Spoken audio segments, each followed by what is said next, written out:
Cinderella. The wife of a rich man fell sick, and when she felt that her end drew nigh, she called her only daughter to her bedside and said, "Always be a good girl, and I will look down from heaven and watch over you." Soon afterwards, she shut her eyes and died, and was buried in the garden. And the little girl went every day to her grave and wept, and was always good and kind to all about her. And the snow spread a beautiful white covering over the grave. But by the time the sun had melted it away again, her father had married another wife. This new wife had 2 daughters of her own. They were fair in face, but foul at heart, and it was now a sorry time for the poor little girl. "What does the good-for-nothing thing want in the parlor?" said they. And they took away her fine clothes and gave her an old frock to put on, and laughed at her and turned her into the kitchen. Then she was forced to do hard work, to rise early, before daylight, to bring the water, to make the fire, to cook, and to wash. She had no bed to lie down on, but was made to lie by the hearth among the ashes, and they called her Cinderella. It happened once that her father was going to the fair, and asked his wife's daughters what he should bring to them. "Fine clothes," said the first. "Pearls and diamonds," said the second. "Now, child," said he to his own daughter, "what will you have?" "The first sprig, dear father, that rubs against your hat on your way home," said she. Then he bought for the 2 first the fine clothes and pearls and diamonds they had asked for. And on his way home, as he rode through a green copse, a sprig of hazel brushed against him. So he broke it off, and when he got home, he gave it to his daughter. Then she took it and went to her mother's grave and planted it there, and cried so much that it was watered with her tears. And there it grew and became a fine tree. And soon a little bird came and built its nest upon the tree, and talked with her, and watched over her, and brought her whatever she wished for. Now it happened that the king of the land held a feast which was to last 3 days, and out of those who came to it, his son was to choose a bride for himself. And Cinderella's 2 sisters were asked to come. So they called Cinderella and said, "Now, comb our hair, brush our shoes, and tie our sashes for us, for we are going to dance at the king's feast." Then she did as she was told. But when all was done, she could not help crying, for she thought to herself she would have liked to go to the dance too. And at last she begged her mother very hard to let her go. "You, Cinderella," said she, "you who have nothing to wear, no clothes at all, and who cannot even dance, you want to go to the ball?"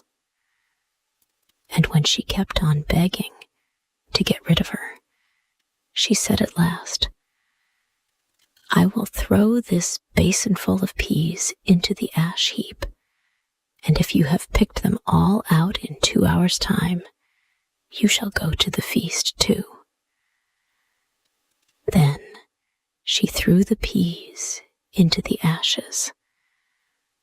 But the little maiden ran out at the back door into the garden and cried out, "Hither, thither, through the sky, turtle doves and linnets, fly. Blackbird, thrush, and chaffinch gay, hither, thither, haste away. One and all, come, help me quick. Haste ye, pick, pick, pick." Then first came 2 white doves, and next 2 turtle doves, and after them all the little birds under heaven came, and the little doves stooped their heads down and set to work, pick, pick, pick. And then the others began to pick, pick, pick, and picked out all the good grain and put it into a dish and left the ashes. At the end of 1 hour, the work was done, and all flew out again at the windows. Then she brought the dish to her mother.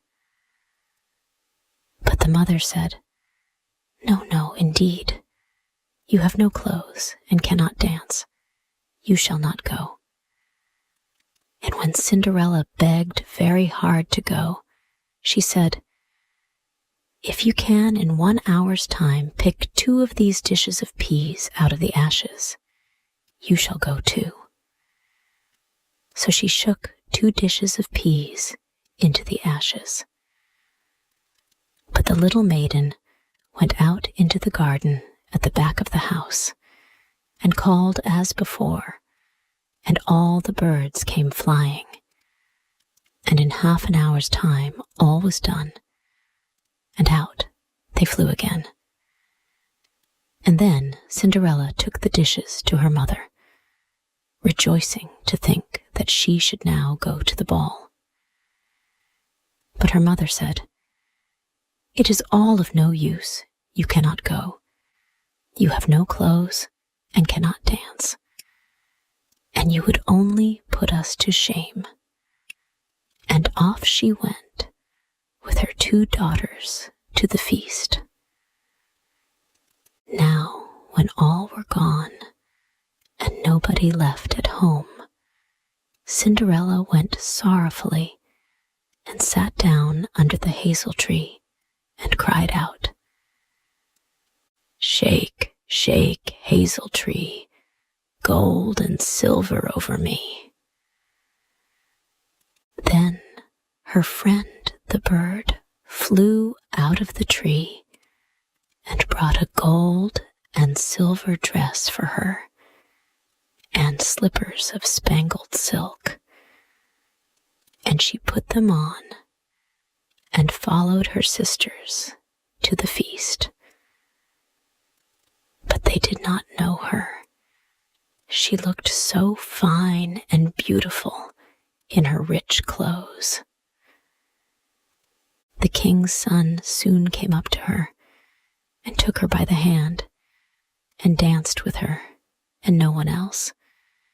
And he never left her hand, but when anyone else came to ask her to dance, he said, "This lady is dancing with me." Thus they danced till a late hour of the night, and then she wanted to go home. And the king's son said, "I shall go and take care of you to your home," for he wanted to see where the beautiful maid lived. But she slipped away from him unawares and ran off towards home, and the prince followed her. Then she jumped up into the pigeon house and shut the door. So he waited till her father came home and told him that the unknown maiden who had been at the feast had hidden herself in the pigeon house. But when they had broken open the door, they found no one within. And as they came back into the house, Cinderella lay as she always did, in her dirty frock by the ashes. For she had run as quickly as she could through the pigeon house and on to the hazel tree, and had there taken off her beautiful clothes and laid them beneath the tree, that the bird might carry them away, and had seated herself amid the ashes again in her little old frock.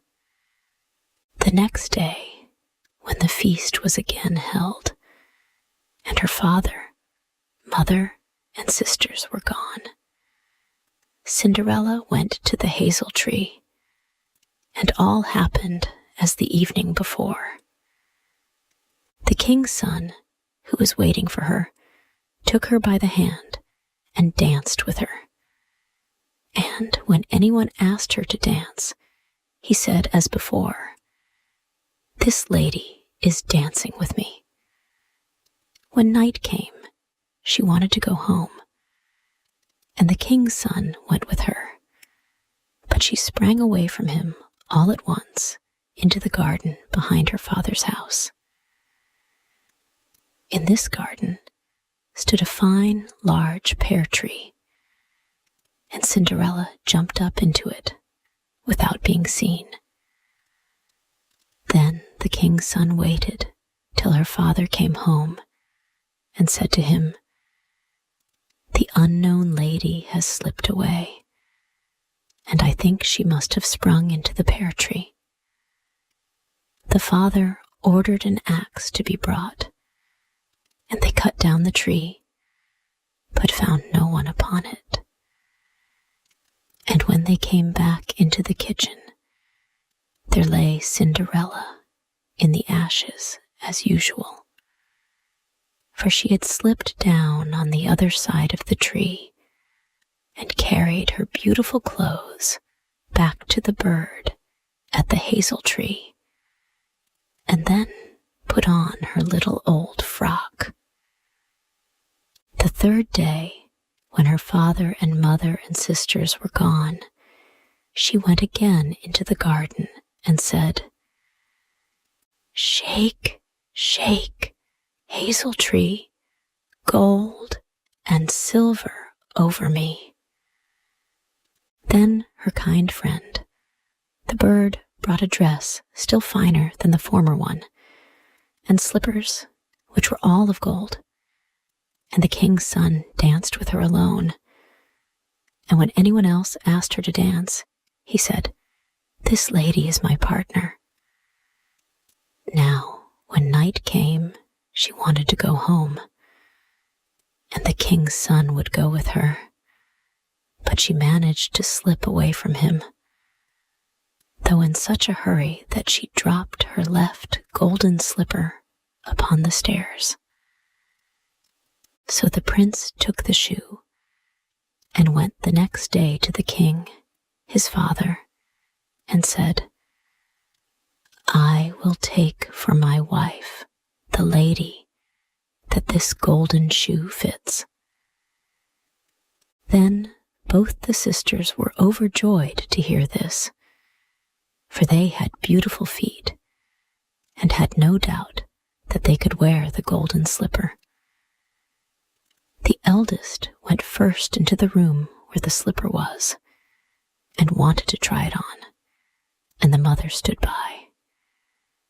But her big toe could not go into it, and the shoe was altogether much too small for her. Then the mother said, "Never mind, cut it off. When you are queen, you will not care about toes. You will not want to go on foot." So the silly girl cut her big toe off and squeezed the shoe on and went to the king's son. Then he took her for his bride and rode away with her. But on their way home, they had to pass by the hazel tree that Cinderella had planted, and there sat a little dove on the branch, singing, "Back again, back again. Look to the shoe. The shoe is too small and not made for you. Prince, Prince, look again for thy bride, for she's not the true one that sits by thy side. Then the prince looked at her foot and saw by the blood that streamed from it what a trick she had played him. So he brought the false bride back to her home and said, "This is not the right bride. Let the other sister try and put on the slipper." Then she went into the room and got her foot into the shoe, all but the heel, which was too large. But her mother squeezed it in till the blood came and took her to the king's son, and he rode away with her. But when they came to the hazel tree, the little dove sat there still and sang as before. Then the king's son looked down and saw that the blood streamed from the shoe. So he brought her back again also. "This is not the true bride," said he to the father. "Have you no other daughters?" Then Cinderella came, and she took her clumsy shoe off and put on the golden slipper, and it fitted as if it had been made for her. And when he drew near and looked at her face, the prince knew her and said, "This is the right bride." Then he took Cinderella on his horse and rode away. And when they came to the hazel tree, the white dove sang, "Prince, Prince, take home thy bride, for she is the true one that sits by thy side."